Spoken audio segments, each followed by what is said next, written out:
जी हाँ। Sir, death होने से पहले जो पेशेंट होता है उसमें 24 आवर्स के पहले क्या क्या सिम्टम्स शो होने लगते हैं? अगर हम एक टर्मिनली पेशेंट के साथ डील कर रहे हैं जो काफ़ी गंभीर हैं और जिनमें लगभग मृत्यु निश्चित है, क्योंकि कोई गंभीर ऐसी बीमारी है जिसमें हर प्रकार का प्रयास संभव हो चुका है और बड़े अस्पताल, tertiary care unit, multiple doctors की टीम ने ये कह दिया है कि भाई अब इनमें मेडिकली हम कुछ सपोर्ट नहीं कर सकते।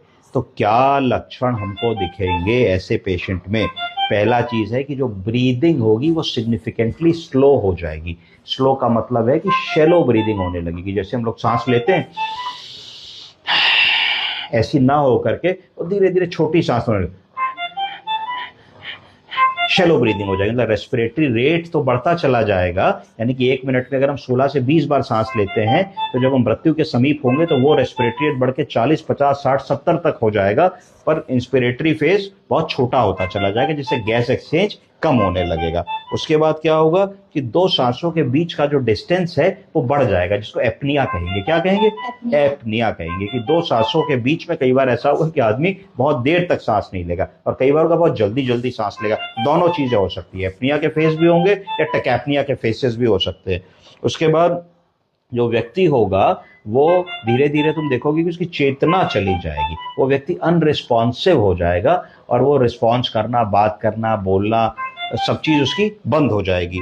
और ऐसा लगेगा तुमको कि वो व्यक्ति एक कोमा की तरफ चला गया, एक डीप स्लीप की तरफ चला गया और वो आदमी को अब क्या हो रहा है, क्या बातें हो रही हैं, क्या मिलने वाले लोग आए हैं, कोई कम्युनिकेशन उस मरीज से स्थापित हमारा नहीं हो पाएगा। कई बार ऐसा होता है कि आंखें परमानेंटली खुल जाती हैं और खुली रहती हैं, तो ये भी एक संकेत है कि टर्मिनल इवेंट आने वाली है। कई बार ऐसा होता है कि आंखें ब्लिंक नहीं करता मरीज, खुली हैं तो खुली रहेंगी, बंद है तो बंद रहेंगी। हाथ और पैर जो है मरीज के और पेरिफ्रीज जो है वो तुम देखोगे टर्मिनल इवेंट से पहले बिल्कुल पेल हो जाती हैं, सफेद सफेद से दिखने लगते हैं, ठंडे दिखने लगते हैं। ऐसा क्यों होता है?